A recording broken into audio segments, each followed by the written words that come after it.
No decorrer das 2 últimas semanas, a gente veio trazendo aqui, os nossos pastores vieram trazendo uma série. Qual o título da série? Um lugar à mesa, né? A primeira mensagem dessa série foi o pão que satisfaz. A segunda mensagem foi Hosana, o rei veio até nós. E o encerramento dessa série caiu nessa semana maravilhosa na qual nós celebramos a Páscoa, né? Na realidade, nós não celebramos a morte, nós celebramos a vitória de Cristo na cruz. Geralmente, né, a Semana Santa ela é lembrada como uma data fúnebre, né? É a morte de Cristo. Muitas pessoas se entristecem, né? Eu preciso sentir a dor que Jesus sentiu. O Natal a gente assimila, né, ao nascimento e a Semana Santa a morte. E de fato aconteceu uma morte, né? Isso não deve ser esquecido. Mas para nós que entendemos a palavra do Senhor, nós sabemos que o que aconteceu não foi uma simples morte. Foi a vitória de Cristo na cruz.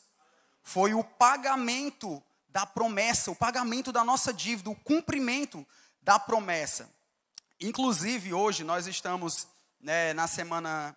Hoje é domingo de Páscoa, né? E muitas pessoas não entendem ainda o significado do que é a Páscoa. Por que tem esse nome, né? Será que é só uma data para a gente trocar presentes, dar chocolate? O que é que tem a ver o coelho com a Páscoa, né? Eu vou explicar para vocês bem rapidinho aqui sobre como que acontece, né? Por que tem esse nome? Quando o Senhor usou Moisés para libertar o povo do Egito, né, o Senhor disse, olha, vou lançar as pragas. Aí o Senhor foi lançando 1, 2, 3, e Faraó não soltava o povo, né? Faraó não libertava. Mas quando foi na 10ª praga, o Senhor disse, olha, Moisés, seguinte, vou matar todos os primogênitos do Egito, todos, absolutamente todos. E para que vocês não sejam, né, para que os seus primogênitos não sejam mortos também, eu vou ensinar para vocês o que vocês devem fazer, certo? E o Senhor disse, olha, vocês vão pegar um cordeiro macho, sem defeitos, e vocês vão matar esse cordeiro, vocês vão sacrificar. O sangue desse cordeiro vocês vão passar nos umbrais das portas, certo? Vocês vão pegar esse cordeiro, vão comer a carne dele assada no fogo, com pães asmos, ou seja, pães sem fermentos e ervas amargas. E tem mais, vocês vão fazer tudo isso com roupa de viagem. É como quem está pronto para viajar. Porque ainda hoje eu passarei sobre o Egito e matarei todos os filhos primogênitos. A palavra Páscoa significa passar por cima. Então naquela noite, né, naquele dia à meia-noite, o Senhor passou a ira por cima dos filhos de Israel, ou seja, ele poupou os filhos de Israel e matou os primogênitos do Egito. Então, Páscoa significa passar por cima. E após isso, Moisés instituiu, né, a Páscoa como uma data para a gente lembrar desse acontecimento. Amém? Então, é por isso que é chamado o Domingo de Páscoa. Hoje nós vamos encerrar essa série de mensagens maravilhosas com uma palavra que tem por título luto transformado em profunda alegria. Repita comigo, luto transformado em profunda alegria. Glória a Deus. Na semana passada, na mensagem que o pastor trouxe, né, Hosana, o rei veio até nós. Isso aconteceu em um domingo, né? Onde a gente viu aquela cena, Jesus chegando num jumentinho, né, e o povo proclamando, esse é o rei, esse é o Messias, que maravilha, ele veio até nós. Mas a realidade é que eles não entenderam o verdadeiro significado do propósito de Cristo na terra. Eles achavam que Cristo era o Salvador, que ele seria alguém que lutaria, que libertaria o povo de forma, física, brutal. De fato, Jesus libertou o povo, mas não foi da maneira que eles esperavam. Tanto é que uma semana depois, após, né, eles aclamarem Jesus como rei, o mesmo povo estava gritando para crucificar Jesus. Durante essa semana, né, até chegar o dia da crucificação de Cristo, tiveram uma série de acontecimentos que eu queria retratar aqui para vocês, eu quero que vocês imaginem e que vocês se sintam nesse local. A gente vai deixar a nossa imaginação fluir, né? O Espírito Santo vai nos levar até aquela época e a gente vai refletir a respeito disso. Essa proclamação de Jesus, essa aclamação aconteceu num domingo. Na segunda-feira, Jesus foi ao templo e aconteceu aquele episódio que vocês já conhecem. Jesus chegou no templo e estavam usando o templo de comércio, sabe? Jesus saiu expulsando os comerciantes, os cambistas. E ele disse, olha, vocês estão transformando a minha casa, que é para ser uma casa de oração, num covil de ladrões. Então Jesus purificou o templo dele. Isso aconteceu na segunda. Na terça-feira, Jesus fez o seu famoso sermão escatológico, na qual ele fez importantes profecias e deu seus últimos ensinamentos, né? Ele falou sobre os fins dos tempos. Na quarta-feira, Jesus foi ungido por uma mulher com unguento, que trazia em um vaso de alabastro. E naquele mesmo dia, começava a conspiração para matar Jesus. Judas se reuniu com os sacerdotes da época e começaram a tramar, né, aquele plano. E aí a gente chega na quinta-feira. Na quinta-feira, Jesus reuniu no cenáculo com seus discípulos. Para aqueles que não sabem, o cenáculo, ele era uma sala de reunião, né? Uma sala de jantar. Era um local na qual as pessoas se reuniam para estar, né, em comunhão, para jantar, para estarem tomando decisões importantes. Então, era muito comum naquela época, a cidade de Jerusalém recebia muitas pessoas de fora, né, para celebrar a Páscoa. E era comum que as casas tivessem um andar na parte de cima, destinado somente a isso, a sala de jantar, né, para que as pessoas pudessem estar reunidos.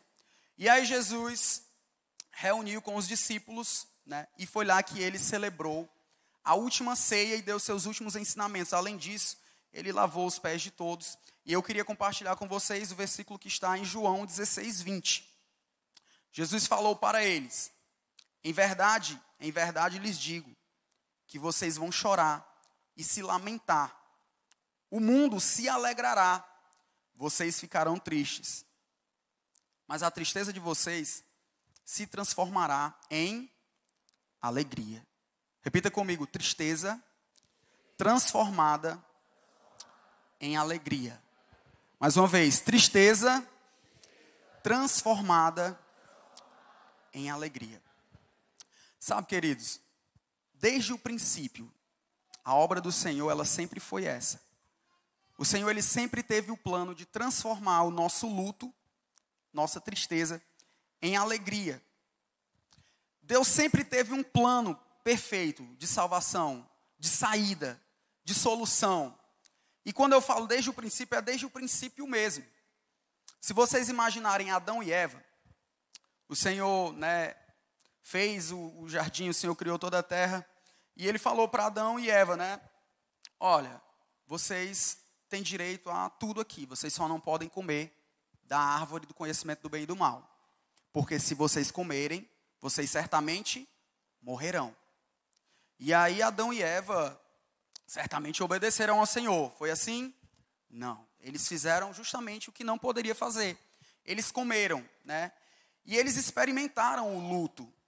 Muitas pessoas acham que luto é somente a perca de um familiar, né? A perca de alguém. Mas o luto, ele é um momento de tristeza.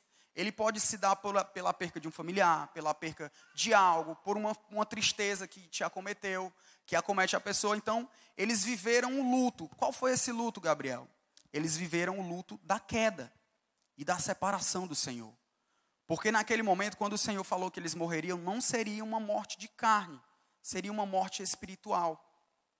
E Adão e Eva, né? O Senhor matou eles, o Senhor destruiu Adão e Eva? Não. O Senhor teve que tirá-los do jardim, porque eles estariam ali, estariam em contato com a árvore, frequentemente lembrando daquele pecado. Então o Senhor tirou do jardim. Mas essa história não termina assim. Essa história termina com uma promessa. O Senhor diz, em Gênesis capítulo 13, versículo 15, Deus disse, olha, da descendência da mulher nascerá um que esmagará a cabeça da serpente. Quem é esse? Jesus. Ou seja, a mulher, embora tenha cometido esse pecado, Deus ainda deu o privilégio de da descendência dela nascer o seu filho, né? Aquele que acabaria com todo o pecado. Então, eu quero fazer vocês lembrarem também de Abraão e Sara, né? Abraão e Sara receberam uma promessa de serem pais de uma grande nação, né? Pai de uma grande nação. E eles experimentaram o luto de quê? A tristeza de ter que esperar demais, porque eles já estavam velhos, né? Já estavam de idades, e não via a promessa acontecer. Mas, essa história terminou assim? Não. Já na sua velhice, o Senhor abençoou Abraão e Sara com seu filho. E eles viram o choro, né? O desespero da espera se transformar na alegria de uma promessa cumprida. E Ruth? Ruth perdeu o marido ainda muito jovem, perdeu a família, perdeu o irmão, ficou sozinha em uma terra estrangeira. E a Ruth experimentou o luto da solidão, o luto da rejeição. Ela e Noemi eram duas mulheres que estariam abandonadas e tinham que voltar para Jerusalém, que era a terra que elas já tinham saído. Agora imagine você sair de uma terra que você foi em busca de conseguir algo melhor e você ter que voltar sem provisão nenhuma, praticamente não, realmente na estaca zero. Mas a história de Ruth terminou assim? Não. O Senhor permitiu que Ruth casasse com Boaz. Olha que bênção, o Senhor deu um casamento abençoado. E ainda foi bisavô e bisavó de Davi, entrando na genealogia de Jesus. Olha que privilégio. Uma mulher que antes era rejeitada, uma mulher que antes viveu a solidão, né, a perca, o luto, ela teve o privilégio de entrar na genealogia de Jesus. E se a gente for falar de José? Quantos conhecem a história de José? José, ele foi governador do Egito, sim, mas antes disso, José foi traído e vendido pelos próprios irmãos. Já pensou você sofrer a traição de um irmão seu? É muito doloroso. E ele foi traído e vendido como escravo. José experimentou o luto da rejeição, do abandono, da injustiça, mas Deus o exaltou e o fez governador do Egito. Ele tinha a oportunidade de se vingar dos seus irmãos, ele tinha a oportunidade de devolver aquilo que foi feito com ele. Mas ele fez isso? Não, pelo contrário. O Senhor usou José para abençoar os seus irmãos, para prover alimento. Então, José teve a sua tristeza, o seu luto, transformado na alegria de poder prover e ajudar aqueles que o traíram. E a mulher do fluxo de sangue? Aquela mulher do fluxo de sangue, ela passou 12 anos com hemorragia. As pessoas que...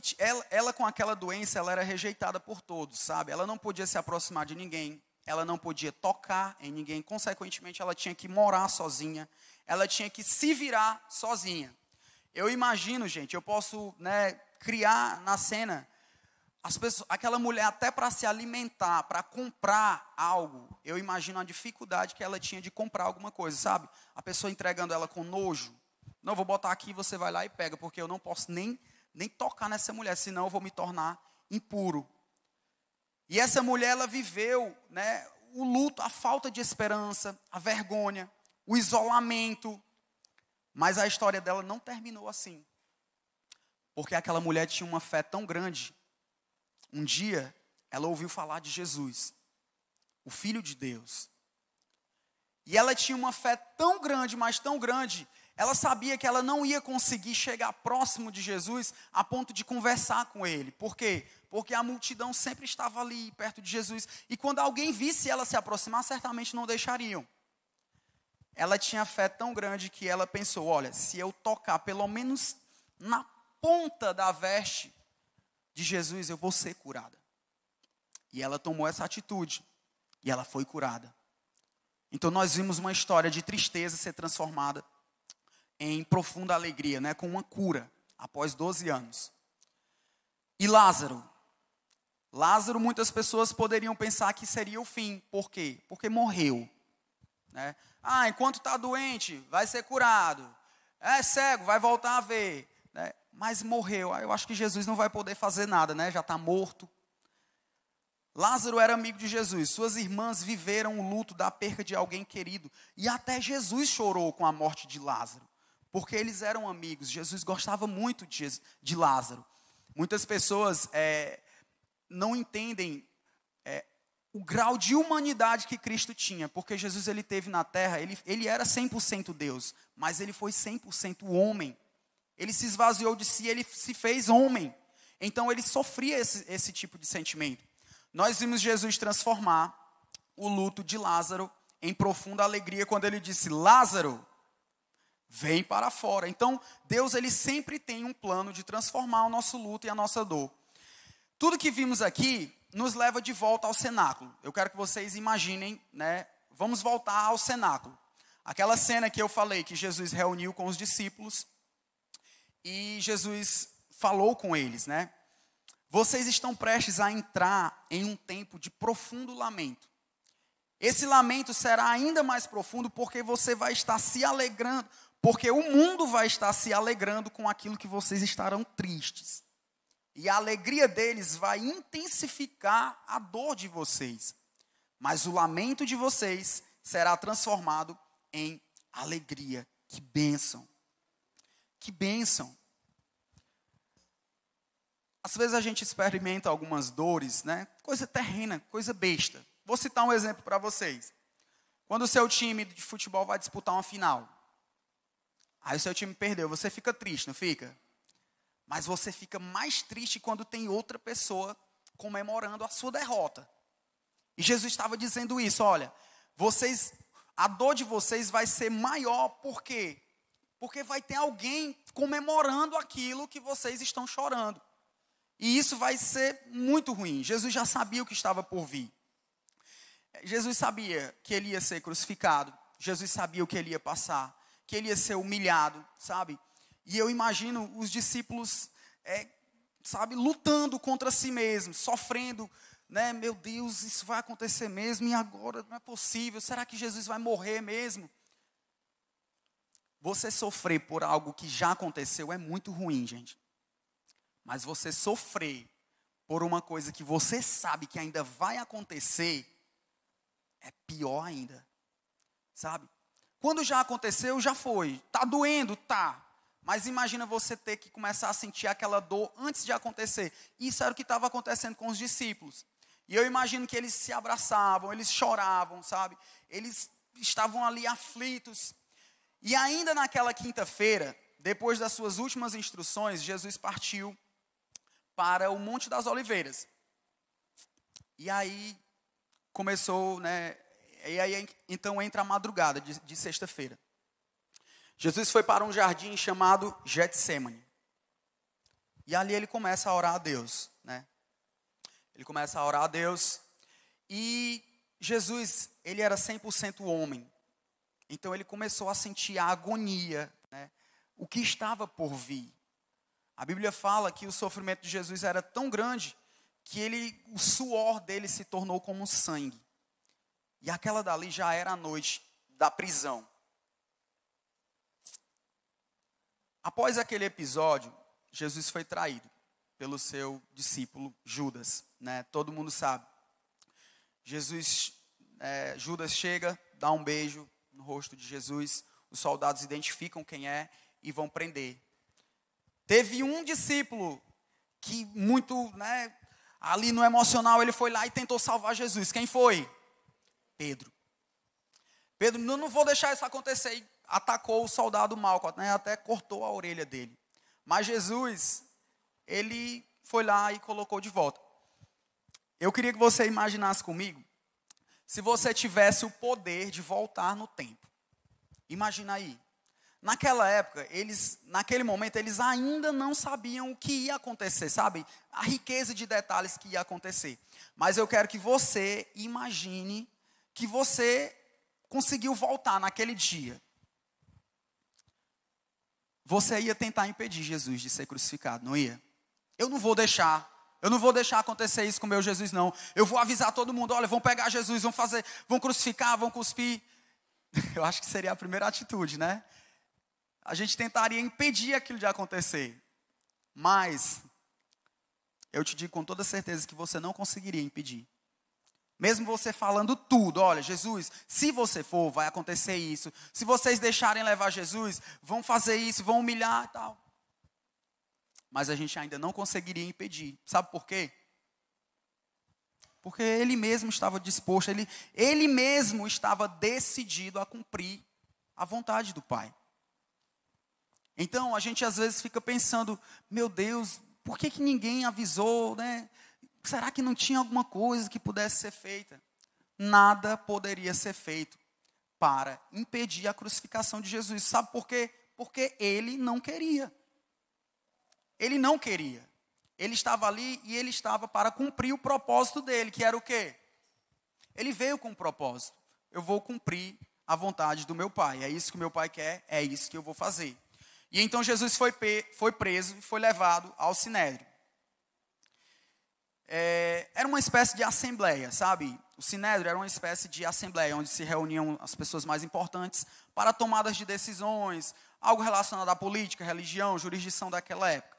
Após isso, Pedro negou Jesus 3 vezes e o galo cantou. Ao chegar no Sinédrio, devido à inocência de Jesus, eles tiveram dificuldade de acusar. Peraí, vamos... O que é que a gente vai acusar esse homem? Jesus não tinha acusação. Então, peraí, vamos inventar aqui. Vamos acusar ele de falso testemunho. Vamos acusar Jesus de falso testemunho. Quando o sumo sacerdote interrogou Jesus, Jesus fez uma afirmação que era a mais pura verdade. Ele falou, olha, eu sou o Filho do Homem, aquele que virá sobre as nuvens e reinará como Todo-Poderoso, conforme as Escrituras anunciam. E aí eles, pronto, é agora. Nós temos a acusação perfeita. Ele vai ser acusado de blasfêmia. Ele vai ser acusado de blasfêmia. Então chega o início da manhã de sexta-feira, e entregaram Jesus a Pôncio Pilatos, governador. Fizeram várias acusações, mas Jesus ficou calado, assim como dizia a profecia.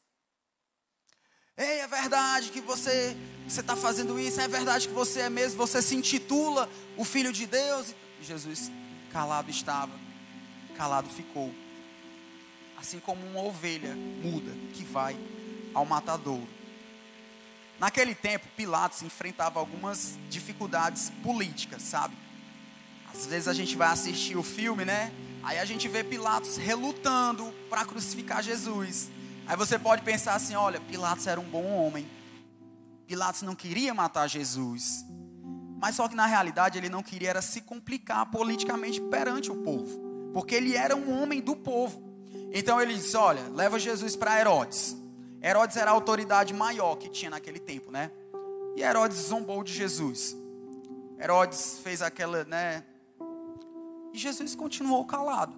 Calado estava, calado ficou. Então Herodes diz, olha, devolve aí para Pilatos. É ele que vai decidir isso aí. E Pilatos estava relutando. Ele não queria ter o peso da responsabilidade de ter mandado matar Jesus. Então ele pensou, já sei, eu vou botar o povo para decidir, porque aí não cai sobre mim a culpa. E aí ele falou, olha, na Páscoa é comum que sempre eu solte um preso. Então eu vou deixar vocês escolherem a quem vocês querem soltar. Olha só como eu sou democrático. Olha só como eu sou um homem do povo. E aí teve aquele fatídico momento, né, que ele pergunta, vocês querem soltar Barrabás ou vocês querem soltar Jesus? E a multidão gritava, né? Soltem Barrabás, crucifiquem Jesus. Então pronto. Aí ele falou, olha, então eu lavo minhas mãos. Não fui eu, foi o povo. Então foi o povo que escolheu crucificar Jesus. Sabe, queridos? Quem crucificou Jesus, de fato, foi o povo, né? É duro a gente pensar que era o mesmo povo que há dias atrás estava aclamando ele, que estava, né? Ele é o rei, ele é o Messias. Mas foi o povo, foi o pecado do povo. Realmente não foi Pilatos, foi o povo. E então começam os açoites, né? Aí começa, pega Jesus, peia, meu amigo. Como diz o cearense, né? Peia. Só que era algo muito doloroso, gente. Eram chicotadas, sabe? Era sangue, era muitos ferimentos que Jesus sofreu. Pegaram uma coroa de espinhos, colocaram na cabeça dele. Zombavam. Colocaram uma veste lá nele como se fosse uma veste antiga, acho até que era uma veste já descartada de um soldado. Deram um cetro na mão dele, simulando a figura de um rei. Aí o rei dos judeus, olha ele aí. E riam, e caçoavam de Jesus. Por volta das 9 horas, que era chamada a terceira hora, Jesus vai carregando a sua cruz até o Gólgota. E uma grande multidão o acompanhava. Mulheres, algumas mulheres choravam, outras pessoas escarneciam. Mas sabe o que é mais interessante? A Bíblia não relata que os seus discípulos estavam acompanhando Jesus naquele momento. A Bíblia não relata que os discípulos, que o povo dele estava, os mais próximos. Poxa, o povo ainda tudo bem, mas os 12, as pessoas mais próximas, abandonaram Jesus naquele momento. A Bíblia só fala sobre João, né? As mulheres. E Jesus vai carregando aquela cruz. E então, Jesus é crucificado. Ele ora a Deus. Ele pede: Pai, perdoa essas pessoas. Eles não sabem o que fazem. Verdadeiramente eles não sabiam o que faziam. Chegou o meio-dia, a sexta hora. E aí começou trevas sobre aquele lugar. Aquele lugar foi tomado por trevas. Por volta das 15 horas, na 9ª hora, Jesus clama: Deus meu,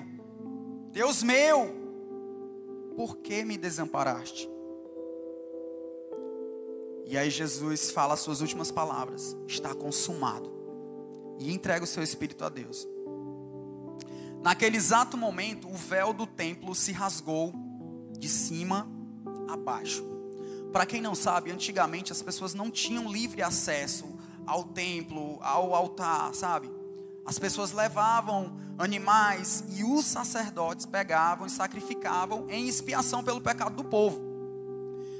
Sabe o que significa o véu do templo se rasgar de cima a baixo?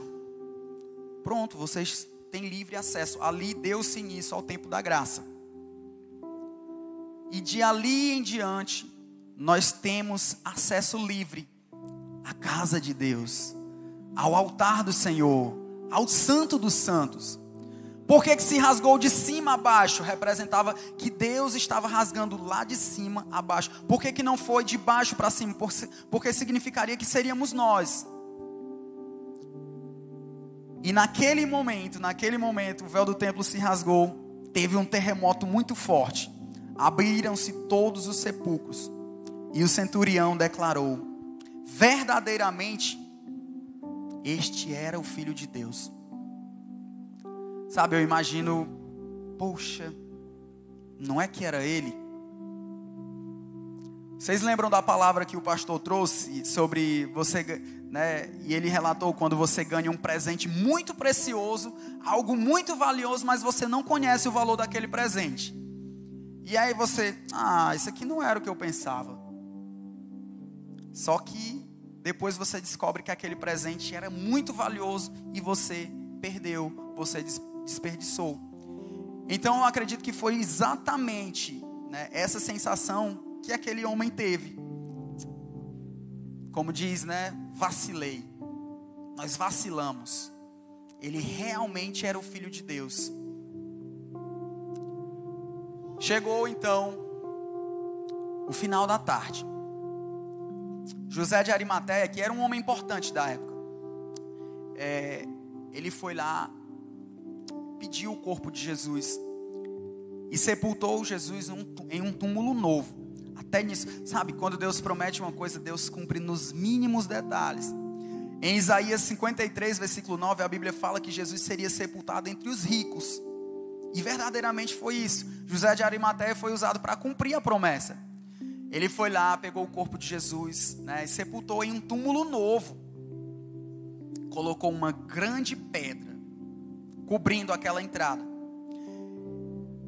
Eu imagino, gente, que naquele dia, né, de sexta-feira para sábado, eu acho que ninguém conseguiu dormir, sabe?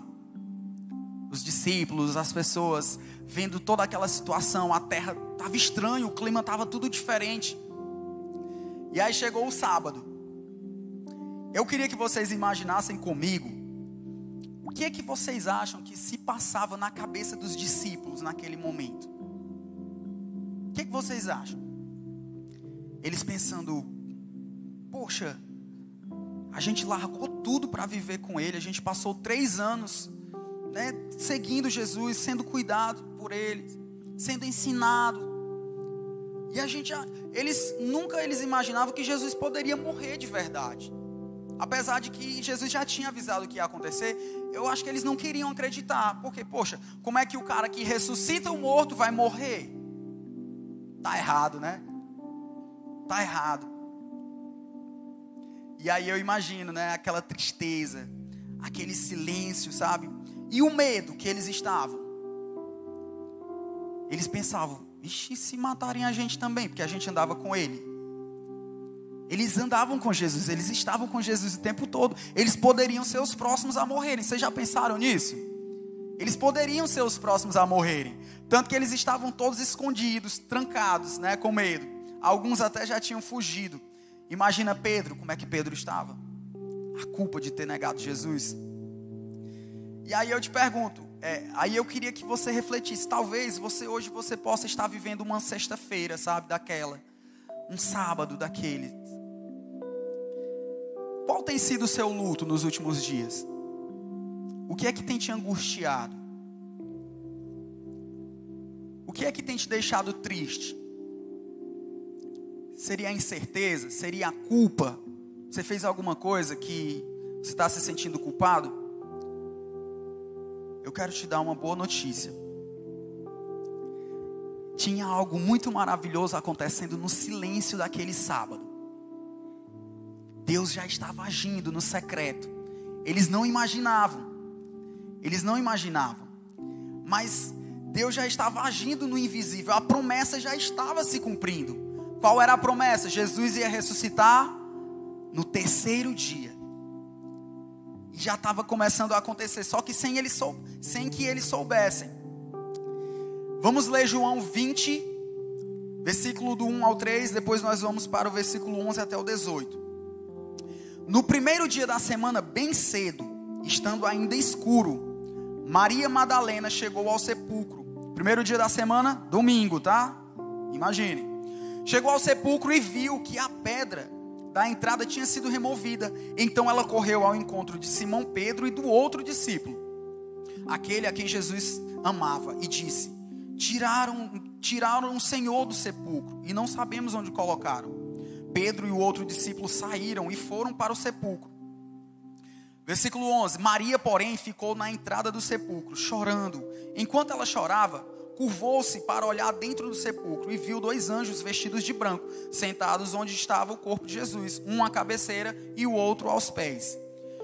Eles lhe perguntaram: mulher, por que você está chorando? E ela respondeu: levaram embora o meu Senhor. Não sei onde o puseram. Nisso, ela se voltou e viu Jesus ali em pé, mas ela não o reconheceu. Disse ele: mulher, por que você está chorando? Quem você está procurando? Ela pensava que fosse o jardineiro e disse: se o Senhor levou-o embora, diga-me onde o colocou, que eu o levarei. Ela achava que aquele homem era como se fosse um jardineiro do local. Jesus lhe disse: Maria. E então ela reconheceu a voz do mestre, né? Então, voltando-se para ela, Maria exclamou em aramaico: Rabone, que significa mestre.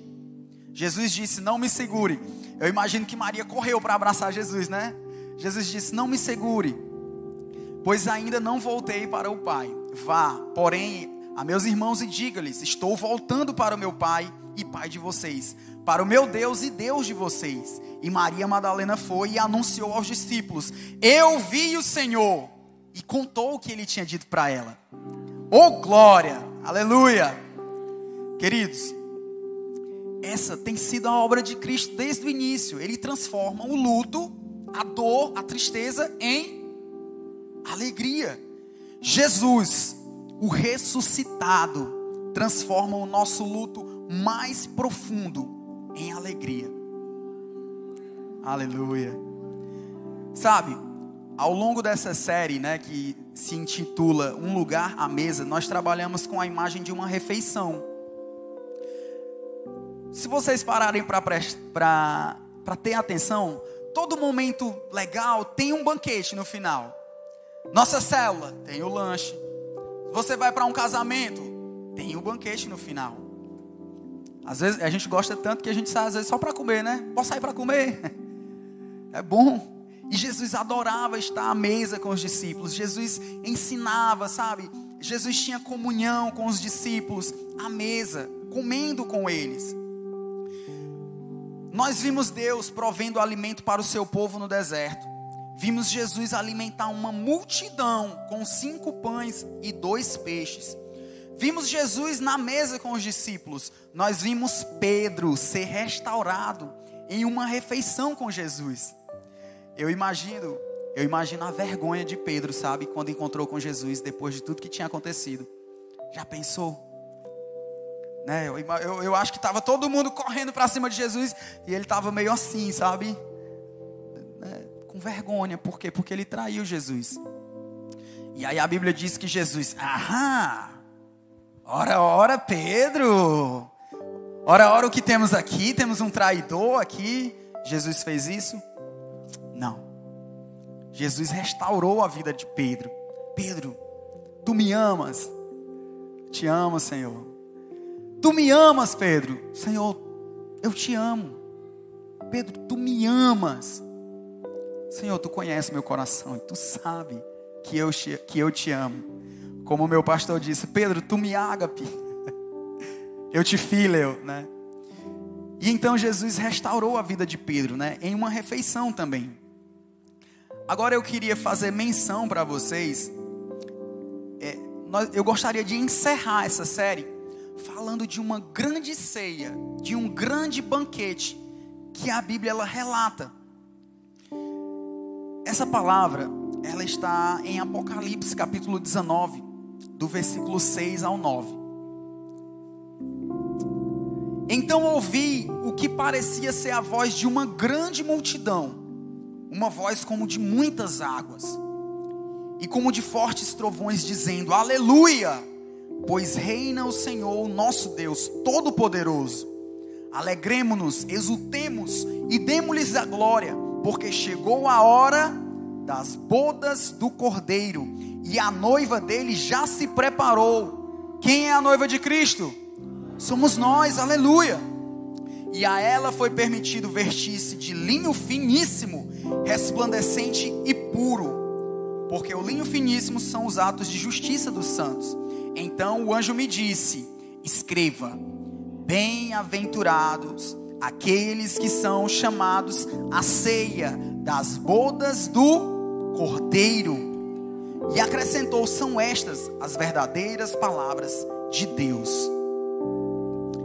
Assim como um casamento termina com um grande banquete, a história da salvação, ela também termina com um grande banquete.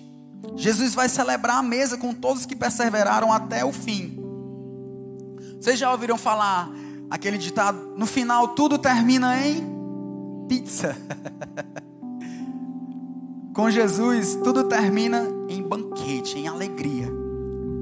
Apocalipse capítulo 21, do versículo 1 ao 4, ele fala, preste atenção: e vi o novo céu e a nova terra, pois o primeiro céu e a primeira terra passaram, e o mar já não existe. Vi também a cidade santa, a nova Jerusalém, que descia do céu, da parte de Deus, preparada como uma noiva enfeitada para o seu noivo. E então eu ouvi a voz forte que vinha do trono e dizia: eis o tabernáculo de Deus com seres humanos. Deus habitará com eles. Eles serão povos de Deus, e Deus mesmo estará com eles e será o Deus deles. e lhes enxugará dos olhos toda lágrima. Já não existirá mais morte, já não haverá pranto, já não haverá luto e nem dor, porque as primeiras coisas se passaram. Você pode aplaudir Jesus por isso? Glória a Deus! Aleluia!